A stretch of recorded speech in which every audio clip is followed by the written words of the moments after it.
दोस्तों, आज घटनाक्रम शुरू करने से पहले आप लोगों के लिए एक प्रश्न है। आप लोग जो जिम कॉर्बेट साहब के फ़ैन हैं और वाइल्ड लाइफ लवर हैं, जवाब ज़रूर दीजिएगा कमेंट बॉक्स में, ठीक है? तो दोस्तों, प्रश्न है, जिम कॉर्बेट साहब ने अपनी ज़िंदगी में जो सबसे पहला आदमखोर बाघ मारा था, उसे किस नाम से जाना जाता है? जवाब ज़रूर दीजिएगा, ठीक है? अब मैं धन्यवाद बोलता हूँ संजय रमोला जी का, जिन्होंने उत्तरांचल डायरीज़ को अपना बेशकीमती सहयोग दिया है, जिससे उत्तरांचल डायरीज़ को आगे बढ़ने में बहुत मदद मिलेगी। बहुत बहुत शुक्रिया संजय भाई, बहुत बहुत शुक्रिया। मतलब शुक्रिया शब्द कम हो जाता है, लेकिन शुक्रिया। दोस्तों, हमारी सीरीज चल रही है तल्ला देश का आदमखोर बाघ, जो जिम कॉर्बेट साहब के आत्मघाती मिशन के समान था, सुसाइडल मिशन था, मैं बार बार बोलता हूँ। उसका ये 7वां एपिसोड है। बहुत ही रोमांचक घटनाक्रम है, इसे ज़रूर पूरा सुनिएगा, ठीक है? तो चलो चलते हैं घटनाक्रम में, ये जानने के लिए कि फिर क्या हुआ, कि फिर क्या हुआ।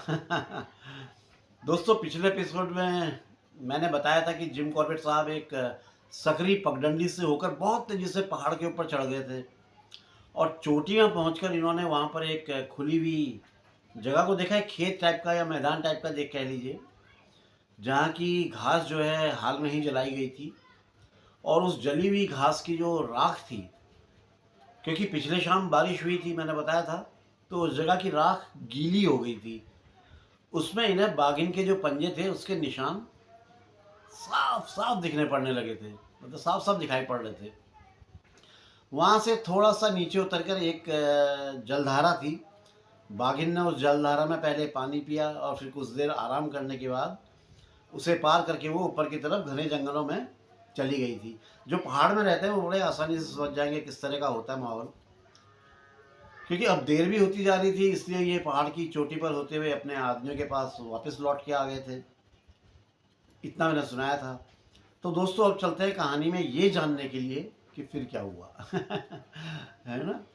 तो दोस्तों, हुआ यूं, अगले दिन की सुबह जिम कॉर्बेट साहब के आदमी जब अपना खाना वाना बना रहे थे, तब इन्होंने उन दो बाघों की खालों को निकाला जो पहले मारे थे इन्होंने, और उन्हें एक जगह में फैलाकर उनको खूंटियों से ऐसे गाड़ करके बिल्कुल टाइट कर दिया चारों, मतलब हर जगह से।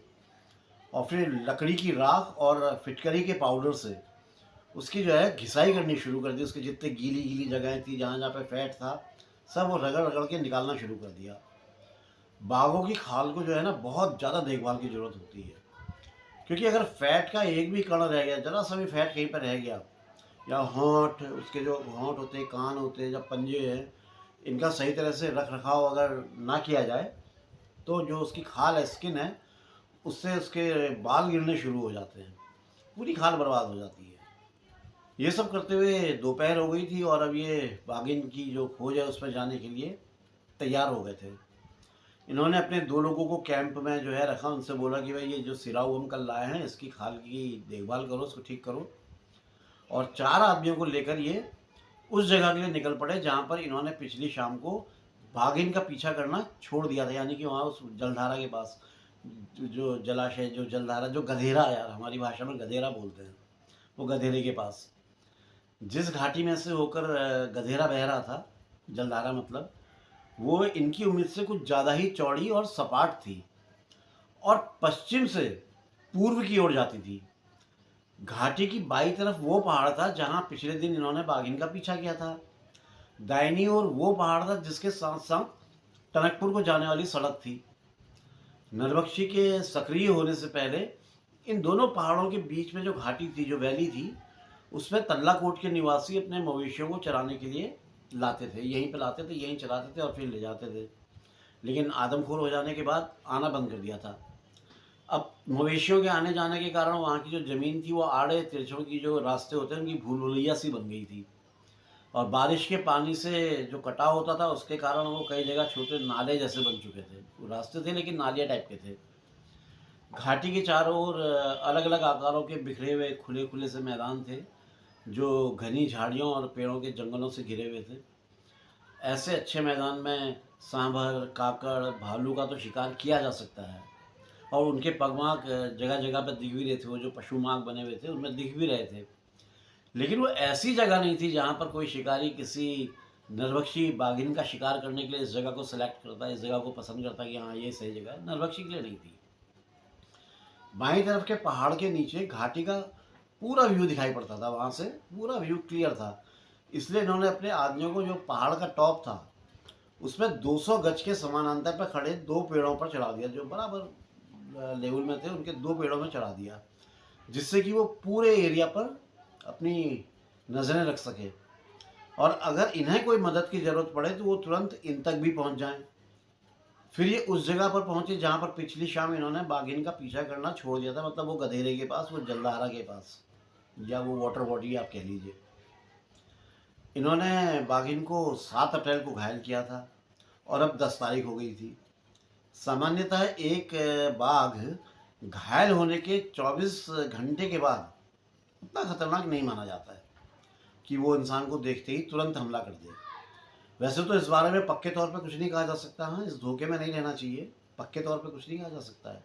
लेकिन ये सब निर्भर करता है उस पर लगे हुए घाव की प्रकृति क्या है, मतलब कितना गहरा है, कैसा घाव है और उसका स्वभाव कैसा है। शरीर के ऊपरी सतह पर एक हल्का सा घाव लगने के करीब 24 घंटे के बाद बाघ अक्सर क्या हो उस जगह से दूर चला जाता है जिस जगह पर किसी गोली लगने के कारण वो घायल हुआ हो। लेकिन कोई ऐसा बाघ जिसे बहुत गहरा और अंदरूनी घाव लगा हो, वो कई दिनों तक जो है डेंजरस हो सकता है, खतरनाक बना रह सकता है। उसके लिए मतलब इसके स्वभाव पे कुछ नहीं कहा जा सकता है। जिम कॉर्बेट साहब को ने बाघिन पर जो घाव लगाया था, उस घाव की प्रकृति के बारे में पक्के तौर पे इन्हें कुछ मालूम नहीं था कि कितना गहरा है, क्या है, और उसने इतने हफ्तों में इनके ऊपर भी कोई हमला नहीं किया था, इतने दिनों में कोई कोशिश भी नहीं करी थी। इसलिए अब ये इस तथ्य को अनदेखा कर सकते थे कि वो घायल थी। अब वो इनकी नज़र में एक खतरनाक और घायल नरभक्षी बाघिन थी। एक बाघिन थी जो घायल थी और खतरनाक थी, नरभक्षी थी, और ऊपर से बहुत भूखी नरभक्षी बाघिन थी, जिसने उस महिला को मारने के बाद से अभी तक कुछ नहीं खाया था, और जिस महिला को उसने मारा था उसे अपने बच्चों के साथ मिलकर खाया था। और इस घटना को हुए करीब 5-6 दिन हो चुके थे। जो जब ये पहुंचे थे उसके पहले दिन मारा था ना। जिस जगह से बाघिन ने जल स्रोत को पार किया था, वहाँ बारिश के पानी से बने करीब 3-4 फुट चौड़ी और 2 फुट गहरी नालियाँ थी, जिसके दोनों तरफ घनी झाड़ झंगाड़ वगैरह हो रहे थे। बाघिन इसी नालों की तरफ से ऊपर की तरफ चली गई थी। उसके पगमार्क्स का पीछा करते हुए ये एक पशु मार्ग में पहुंच गए। अब बाघिन ने उस नाली को छोड़ दिया था और वो इस पशु मार्ग पर चलती चली गई थी। यहाँ से लगभग 300 गज आगे घने पत्तों वाला एक पेड़ था और बाघिन ने इसी पेड़ के नीचे एक रात काटी थी। उसके घाव ने उसे बहुत तकलीफ दी होगी, बहुत दर्द दिया होगा। इस बात का आइडिया वहाँ की लोकेशन को देख कर आ रहा था। जिस जगह पर वो लेटी रही थी वो रात भर जो है उस पर करवटें बदलती रही होगी। जिन पत्तियों पर वो लेटी हुई थी उन पर ना तो खून था और ना ही उसके जो घाव से जो मवाद वगैरह निकल रहा था उसके कोई निशान थे, तो कुछ भी नहीं था, बस दबी हुई जगह थी। इस जगह से इन्होंने उसके ताजे जो पंजे थे, फ्रेश पगमार्क्स जो थे, उनका पीछा करना शुरू कर दिया। ये बहुत ज़्यादा सावधानी बरतते हुए चल रहे थे, जिससे कि इनके द्वारा ये बाघिन द्वारा लगाई गई घात में ना फंस जाए, क्योंकि ऐसी बहुत ज़्यादा संभावनाएं थी कि वो कहीं पर इनके ऊपर घात लगाकर बैठी होगी। क्योंकि बाघिन को इस बात का पता था कि उसका जो है बहुत नज़दीक से पीछा किया जा रहा है, इस बात को वो जानती थी। शाम होने तक इन्होंने उसका पीछा पालतू मवेशियों के जो आने जाने वाला जो रास्ता होता है वहाँ, पानी के नालों को, और जंगली जानवर जहाँ से चलते आते जाते हैं जिन रास्तों पे, उनमें इनमें सब कई मीलों तक उसका पीछा किया, लेकिन उसका शरीर तो छोड़ो, उसकी पूंछ का एक बाल तक नहीं दिखाई पड़ा। शाम के समय इन्होंने अपने सारे आदमियों को जमा किया और जब ये लोग अपने कैंप को वापस जा रहे थे तो इनके आदमियों ने बताया कि उन लोगों ने जानवरों और पक्षियों की अलर्ट कॉल तो कई बार सुनी, लेकिन उन्हें बाघिन कहीं नहीं दिखाई पड़ी। तो बाघिन थी वहीं, दिख नहीं रही थी। लेकिन बंदर, घुरड़, काकड़, चिड़िया ये सब देख रहे थे, फिजेंट वगैरह ये सब को नज़र आ रही थी। दोस्तों, बाघों का शिकार करते समय सबसे ज़्यादा खतरा तब रहता है जब आप हवा की दिशा में चल रहे हों। अगर आप हवा की दिशा में चल रहे हैं तो हमला पीछे से होगा, बल्कि अगल बगल से खतरा होने के बहुत कम चांस होते हैं। लेकिन जब हवा पीछे से बह रही हो तो खतरा दोनों बगलों से हो सकता है, मतलब आपके दाहिने या बाईं तरफ कहीं से भी। और अगर आप हवा दाहिनी तरफ से बह रही है तो खतरा हमेशा बाईं तरफ से होगा या पीछे से होगा। इसी तरह से हवा का रुख अगर बाईं ओर से दाहिनी ओर हो तो खतरा दाहिनी ओर से और पीछे से होगा। इसलिए जब भी जंगल में जाएं तो हवा का रुख का जरूर ध्यान रखें, क्योंकि हवा के थ्रू ही आपको पता चलेगा बाघ की स्मेल का किस तरफ से आ रही है, कहाँ है। तो हवा का ध्यान रखना बहुत ज़रूरी होता है। जिम कॉर्बेट साहब के अनुभव के हिसाब से बाघ सामने से कभी आक्रमण नहीं करता है, चाहे वो सामान्य बाघ हो या मैन ईटर हो। बाघ सामने से हमला करने में कतराते हैं। सामान्य स्थिति में नरभक्षी बाघ अपना हमला उतनी ही दूरी से करते हैं जितना दूरी से वो अपने शिकार पर कूद सकें। इसलिए किसी घायल बाघ की अपेक्षा किसी दूसरे नरभक्षी से निपटना मुश्किल हो जाता है, क्योंकि घायल बाघ तो 10 से 20 गज की दूरी से भी हमला कर देता है और कभी कभी तो वो 100 गज की दूरी से भी हमला कर सकता है। मैन ईटर है भाई, वो उसकी अपनी किंगडम है, वो उसने देख लिया हमला करना है, उसको मारना है उसने। वो चाहे कितना ही दूर हो, वो दौड़ा दौड़ा करके इंसान को पकड़ लेता है। इंसान यार, कोई भी इंसान किसी बाघ से ज़्यादा तेज तो नहीं भाग सकता। इसलिए इंसान का बाघ का निवाला बनना तो तय रहता है। ये सब बताने का कारण ये है कि कोई ऐसा बाघ जो घायल नहीं है उससे निपटने के लिए बहुत कम समय मिलता है, क्योंकि वो नज़दीक से अटैक करता है। जबकि एक घायल बाघ से निपटने के लिए इतना समय मिल जाता है कि आप अपनी राइफल उठाकर निशाना साध सकें। वैसे तो दोनों परिस्थितियों में बहुत जल्दी ही गोली चलानी पड़ती है, मतलब क्विक एक्शन लेना पड़ता है। और उसके साथ साथ अपने दिल से सच्ची प्रार्थना भी करनी होती है कि हे प्रभु, ये गोली चला तो रहा हूँ, ये सही जगह पे लग जाए भैया, एक ही गोली में इसका काम तमाम हो जाए, मतलब ये निपट जाए या मारा जाए, मतलब आपको जो ठीक लगे वो कह लीजिए। प्रार्थना बहुत ज़रूरी है भगवान की, है प्रभु बस नहाएं ख़त्म। तल्ला देश की नरभक्षी बाघिन जिसके शिकार के लिए जिम कॉर्बेट साहब आए थे, उसके बारे में इन्हें मालूम था कि वो अपने घाव के कारण जंप तो नहीं करेगी, छलांग तो नहीं लगा पाएगी। इसलिए अगर ये उसकी पहुंच से दूर रहे तो ये सेफ रहेंगे, ये सुरक्षित रहेंगे। इसके अलावा इन्हें इस बात का भी ध्यान रखना था कि वो 4 दिन पहले लगे घाव से कहीं उभर तो नहीं गई होगी, मतलब रिलैक्स तो नहीं हो गई होगी। और इसलिए जब 11 तारीख की सुबह जब ये अकेले ही उसे ढूंढने की, 11 तारीख बता रहा हूँ मैं, उसे ढूंढने के लिए निकले थे, तो उन्होंने निश्चय कर लिया था कि ये किसी भी चट्टान, शिला, झाड़ी, पेड़ या कोई दूसरी जगह से एकदम दूर रहेंगे जिसके पीछे बाघिन के होने की संभावना है। वो बैठी हुई हो, घात वात लगा के, हाँ बेटा तुरंत जो है चपट जाए, तो ये उससे डिस्टेंस बना के चलेंगे। पिछली शाम को वो टनकपुर की सड़क की तरफ जाती हुई दिखाई पड़ रही थी, जो टनकपुर की सड़क थी उसकी तरफ जाती हुई दिख रही थी। जिम कॉर्बेट साहब ने वो जगह ढूंढ ली जहाँ उसने रात काटी थी। इस बार वो एक सूखी घास की एक सॉफ्ट सी जगह में लेटी हुई थी। अब जिम कॉर्बेट साहब ने इस जगह से उसके ताज़ा पगमार्क्स का पीछा करना शुरू कर दिया। वो पानी के नालों या जो जंगलों के जो रास्ते होते हैं उन पर ही चल रही थी, क्योंकि अगर वो घनी झाड़ियों से होकर जाती तो उसके चलने की आवाज़ हो जाने का खतरा बना रहता।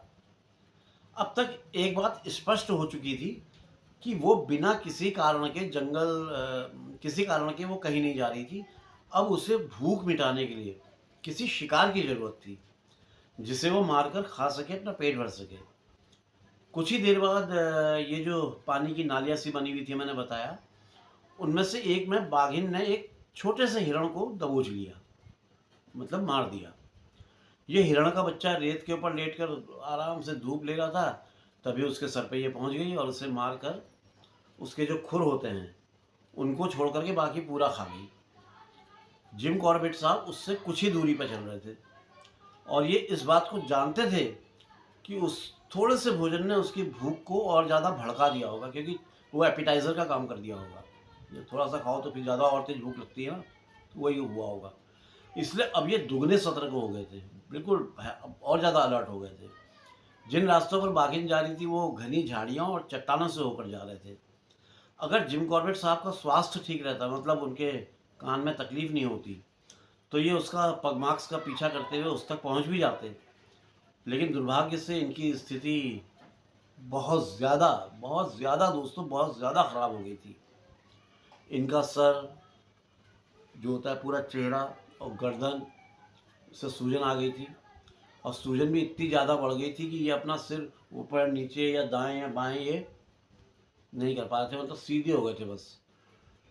ये अपनी गर्दन से अपना सर हिला तक नहीं पा रहे थे। ये इतने ज़्यादा तकलीफ़ में थे कि इनकी जो सूजन, जो चेहरे में जो सूजन हो गई थी, उसके कारण इनकी जो बाईं आँख थी वो बंद हो चुकी थी, मतलब ये आँख सूजन के कारण बंद हो चुकी थी।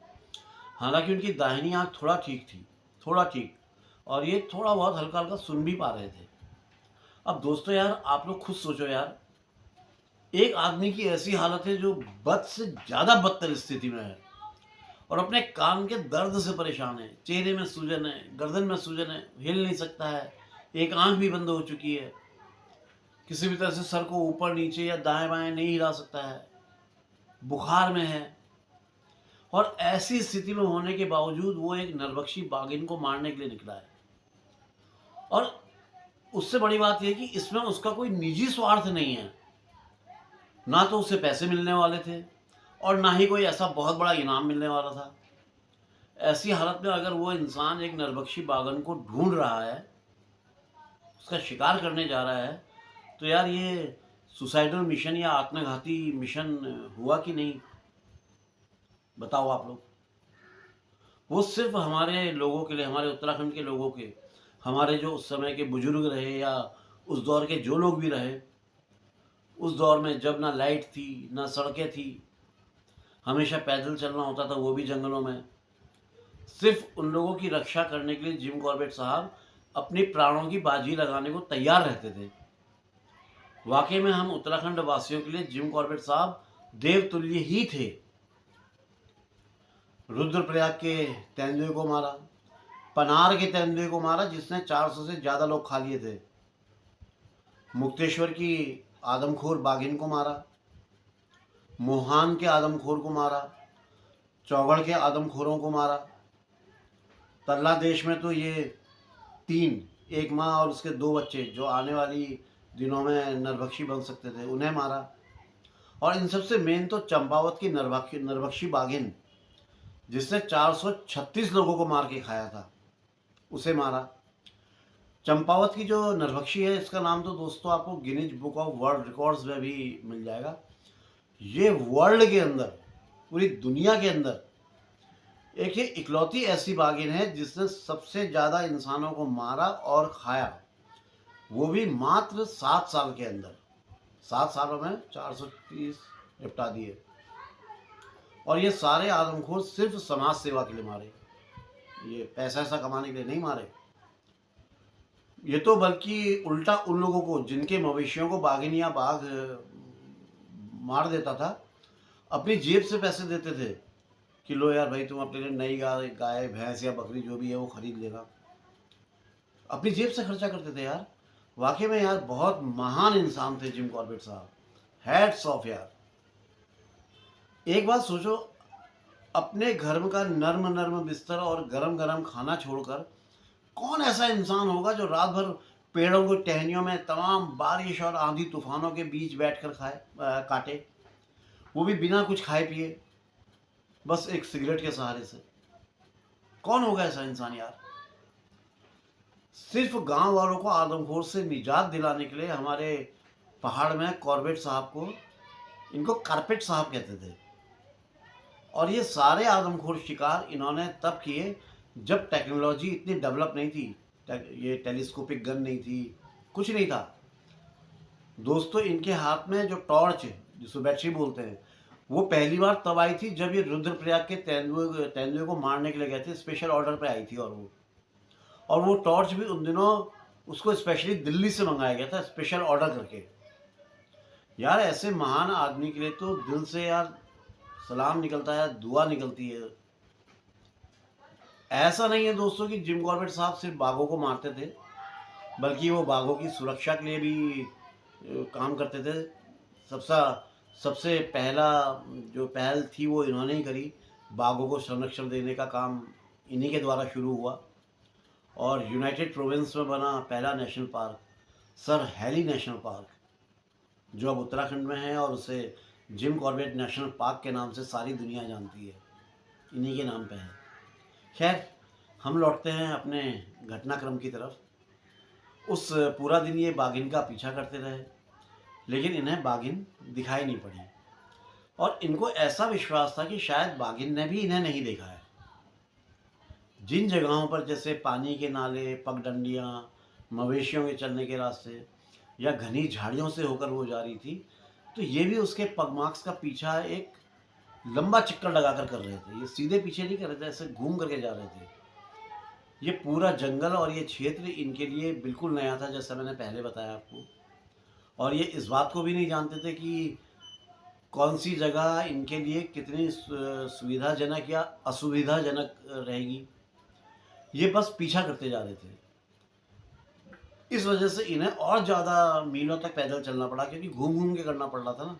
ऐसे घूम करके गए, फिर ये पगमार्क देखा, फिर ऐसे घूम करके गए, फिर दूसरी जगह पगमार्क देखा, तो ये लंबा रास्ता हो रहा था। हालांकि इसकी ज़रूरत नहीं थी। ऐसे शेरनी की चाल को समझने और उस पर घात लगाने में परेशानी भी हो रही थी इनको इस वजह से। और फिर फाइनली इन्होंने उस दिन बाघिन का पीछा करना बंद कर दिया। तकलीफ में आ गए थे बहुत ज़्यादा, सब परेशान हो रहे थे। उस समय बाघिन घाटी से ऊपर एक गांव की दिशा में जा रही थी, तो वो कुछ अपने लिए खाने का जुगाड़ में थी। दोस्तों, अपने कैंप में पहुंचकर अब इन्हें ये लगने लगा था कि वो बुरा समय, जिसका इन्हें पहले से आभास था, अंदाज़ा था, वो नज़दीक आ गया है। इनका बुरा समय आ गया है। इनके कान के फोड़े में बिजली के करंट की तरह आघात हो रहे थे। इन्हें ऐसा लग रहा था जैसे इनके सर पे और चेहरे में लगातार हथौड़ों से मारा जा रहा है, हथौड़े में ठकाठक मारा जा रहा है। कान में भयानक दर्द, चेहरे व गर्दन में सूजन, एक आंख बंद। कुल मिलाकर बहुत ही कष्टदायी स्थिति में थे ये। कैंप में आकर इन्होंने एक गिलास दूध पिया बस। इन्हें शारीरिक परेशानी यही, इसके कारण नींद भी नहीं आ रही थी और एक अनजाना सा डर लग रहा था, पता नहीं किस बात का। ये अपने बिस्तर में बैठ गए और दर्द से छटपटाते हुए अपने को कुछ हो जाने का इंतज़ार करते हैं कि कुछ ना कुछ तो होने वाला है। इसके बारे में इनको पता नहीं था कि क्या होने वाला है। अब पूरी रात बाकी थी। इस बात से और ज़्यादा विचलित हो रहे थे कि यार इतनी लंबी रात इस दर्द में, इतनी परेशानी में कैसे कटेगी। परेशान थे बहुत ज़्यादा। आप लोग समझ सकते हैं यार, दांत या कान का दर्द कितना परेशानी देने वाला होता है। ज़रा सा दर्द हो जाए तो हम लोग कितना परेशान हो जाते हैं। इनके तो कान के पर्दे के अंदर फोड़ा हो गया था यार। आप लोग भी समझ सकते हैं कितनी दर्द और परेशानी को झेल रहे होंगे ये। और ऐसी हालत में ये तल्ला देश के लोगों की रक्षा करने के लिए आए थे। ये तल्ला देश में गांव घरों के लोगों को उस आतंक से मुक्ति दिलाने आए थे जिसने उन लोगों को डरा के रखा हुआ था। और इन्होंने जो भी अभी तक किया था जिम कॉर्बेट साहब ने, उससे इस क्षेत्र के गांव वाले और जो थे उनकी मुश्किलें और ज़्यादा बढ़ जाने वाली थी, क्योंकि अब इनकी गोली से वो घायल हो गई थी आदमखोर। अभी तक इन 7-8 सालों में उसने सिर्फ 150 आदमियों को खाया था और अगर उसका घाव ठीक नहीं हुआ तो अपने भोजन के रूप में सबसे आसान शिकार ढूंढेगी, जो ऑब्वियसली इंसान ही होगा। और अगर उसे तुरंत नहीं मारा गया तो न जाने कितने इंसानों को असमय ही काल के गाल में समाना पड़ेगा। इस बात को सोचकर जिम कॉर्बेट साहब और ज़्यादा परेशान होते जा रहे थे।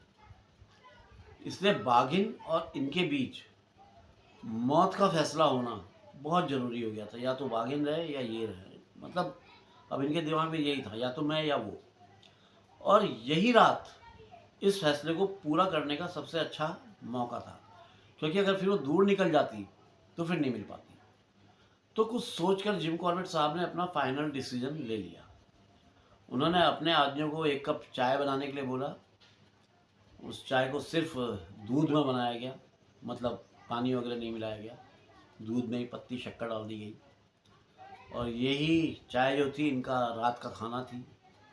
उस दिन चाँदनी रात थी, चाँद जो है अपनी पूरी रोशनी बिखेर रहा था। इन्होंने बाहर आकर के, अपने कैंप से बाहर आकर के वो चाँदनी रात में ही जो है चाय पी, और फिर अपने आदमियों को एक साथ बुलाकर उन्हें ऑर्डर दिया कि वो लोग जिम कॉर्बेट साहब का वापस आने का जो इंतज़ार है वो अगले दिन की शाम तक इसी गांव में करें। अगर ये लौट के आ गए तो ठीक, अगर ये नहीं लौटे तो वो लोग इनका सारा सामान बांध कर उसके अगले दिन सुबह नैनीताल के लिए वापस लौट जाए, यानी कि मतलब अब ये कभी नहीं आएंगे। ये बोलकर इन्होंने बिस्तर में पड़ी हुई अपनी राइफल उठाई, उस पर बुलेट्स लोड करी और फिर नीचे घाटी की तरफ निकल गए।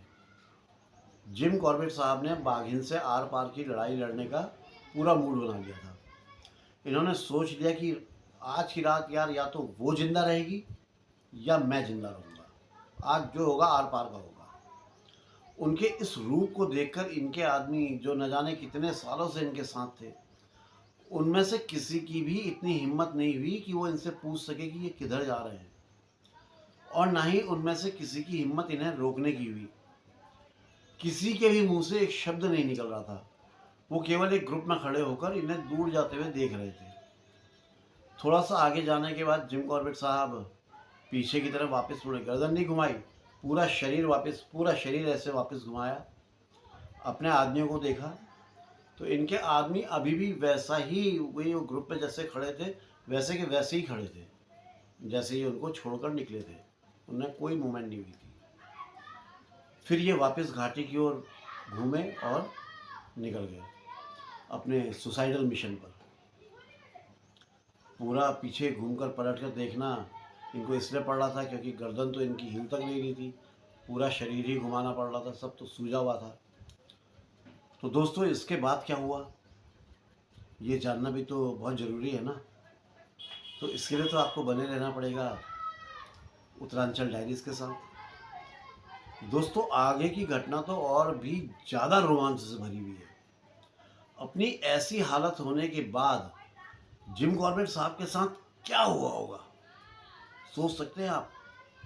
क्या इन्होंने बाघिन को मार दिया होगा, या बाघिन ने दूसरे गांव में जाकर किसी और इंसान को मार दिया होगा, या बाघिन ने इन पर हमला कर दिया होगा, या इनको बाघिन मिली ही नहीं होगी?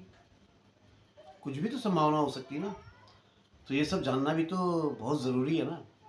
इसलिए उसके लिए आपको बेल आइकन दबाना पड़ेगा, अगले भाग का इंतज़ार कीजिए और घटनाक्रम को सुनिएगा ज़रूर। दोस्तों जिस तरह से आप लोग अपना प्यार और आशीर्वाद उत्तरांचल डायरीज़ को दे रहे हैं, मुझे लगता है कि बहुत जल्दी ही आप और हम मिलकर इस चैनल को अमेजिंग हाइट तक ले जाने में सक्षम हो जाएंगे।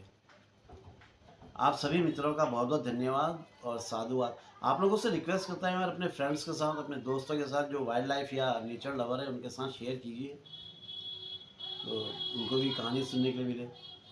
जो भी महिला और पुरुष मित्र आज चैनल में पहली बार आए हैं उन सबका दिल से स्वागत करता हूँ, अभिनंदन करता हूँ और आभार प्रकट करता हूँ कि आपने अपना कीमती समय उत्तरांचल डायरीज़ के लिए निकाला। साथ ही आप लोगों से विनती करता हूँ कि चैनल को सब्सक्राइब करें, लाइक करें, शेयर करें दोस्तों, शेयर करें, बहुत ज़रूरी है। और कमेंट तो ज़रूर करें। आप लोगों के कमेंट्स को पढ़कर जो है ना एक अंदर से हिम्मत आती है यार, मतलब एक हौसला बढ़ जाता है। उम्मीद करता हूँ दोस्तों आप लोग मेरा हौसला बढ़ाने में कोई कंजूसी नहीं बरतेंगे, है ना। दोस्तों घटनाक्रम शुरू करने से पहले मैंने आप लोगों से एक प्रश्न पूछा है, उसका जवाब ज़रूर दीजिएगा कमेंट्स बॉक्स में, मैं इंतज़ार करूँगा। तो दोस्तों फ़िलहाल तो आज्ञा दीजिए चलने की, और मिलता हूँ जल्दी यार आप लोगों को ये बताने के लिए कि फिर क्या हुआ, तो फ़िलहाल तो बाय बाय। जय बद्री विशाल, जय उत्तराखंड, जय जय जय, जय माँ भारती।